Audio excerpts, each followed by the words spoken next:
You're the reason my son is gone." She spat the words like poison. "This never would have happened if he hadn't taken your bike." I hate even repeating that sentence out loud. And as much as it twists something deep in my chest to admit it, there's a part of me that believes he brought the ending on himself, an admission that still keeps me staring at the ceiling some nights. But I am not carrying guilt. Not now. Not ever. I know exactly where my hands were that day. And more importantly, what they never touched. This whole disaster didn't begin with rage or revenge. It began with a coincidence. I was bored that Saturday, killing time beneath the harsh fluorescent buzz of a weekend auction warehouse. The place smelled like dust and motor oil, the usual graveyard for old furniture and forgotten machinery. I wasn't there for anything specific, just passing time. Then they rolled it out. A Harley, chrome polished so bright it seemed almost alive, gleaming like it already understood the kind of chaos it would eventually bring into people's lives. I didn't need another vehicle. I hadn't even planned to bid.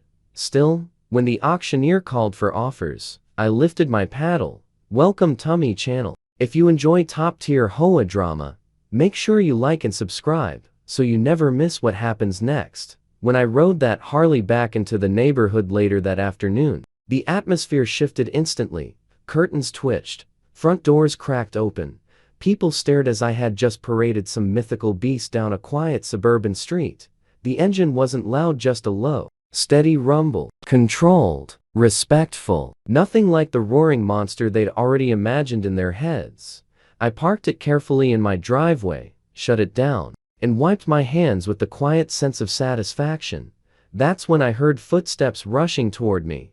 Billy, Karen's son. Same sharp eyes she had. Same sense of entitlement. Just younger and far less polished about hiding it. He congratulated me, but his jaw stayed tight the entire time. After a moment, he admitted he'd been at the auction too. "That bike was supposed to be mine," he said. Apparently, he'd been saving for months, maybe longer, picturing himself riding it, planning exactly how it would look parked outside his house. I'd outbid him by seconds. That single moment clearly cracked something inside him. He forced a laugh that didn't land right and began circling the Harley, stepping closer than necessary. His fingers hovered just above the chrome, like he already considered it his property. He started asking questions that weren't really questions at all. "How fast does it run? How much did you pay? You even ride much?" I answered politely. At that point, he was just another disappointed bidder, nothing more than someone licking his wounds. He eventually walked off, but the glance he threw over his shoulder wasn't frustration. It was a calculation. Before we go deeper into what happened next, tell us in the comments where you're watching the story from, what country, what city. I'm curious how far this mess has traveled.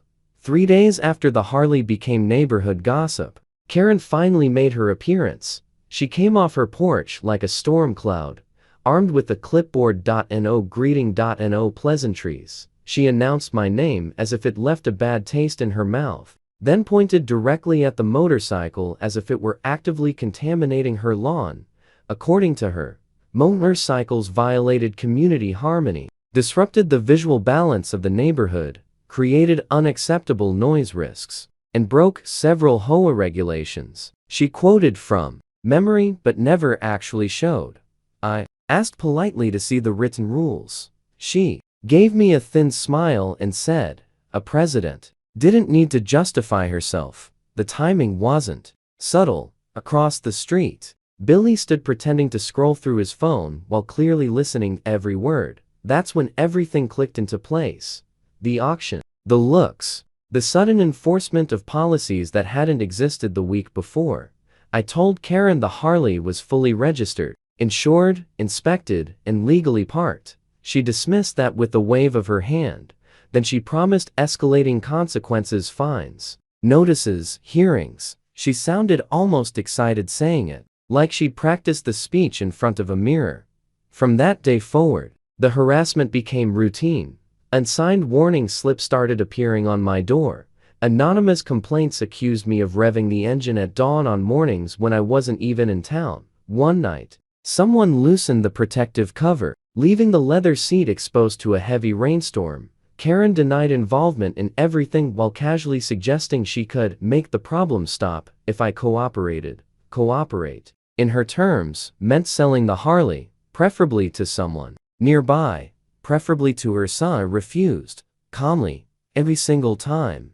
That only seemed to sharpen her determination. She scheduled an HOA meeting centered around dangerous machinery and used my bike as the main example in a presentation. Neighbors, who barely knew me, nodded along, clearly afraid of becoming her next project.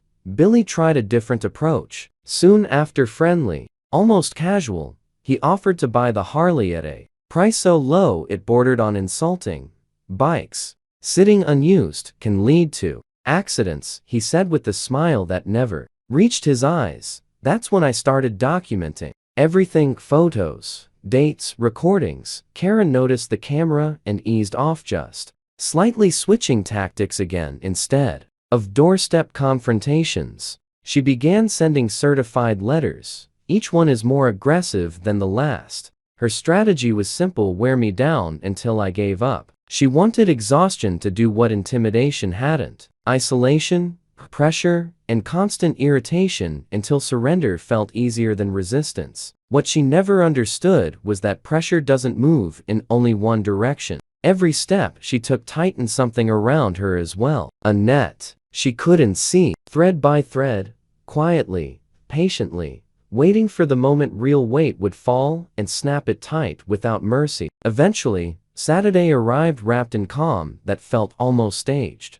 The morning was quiet, too quiet. I washed the Harley myself, slow and deliberate, letting soap run across the chrome, while sunlight climbed higher above the rooftops. It grounded me, steady, almost meditative, like polishing a prize Karen still couldn't take. When I finished, I left it outside to dry, exactly where it always sat, fully visible from half the street. Then I went inside, showered, made coffee, wasted time scrolling through nothing important. When I stepped back outside, something immediately felt wrong. The empty space where the bike should have been looked unnatural, like a missing tooth your tongue keeps returning to without thinking. I walked around once, then again. My chest tightened. The Harley was gone. I didn't panic right away. I checked behind the house, along the curb, even halfway down the block, hoping maybe it had been towed for some invented violation Karen had pushed through. Neighbors avoided eye contact. Finally,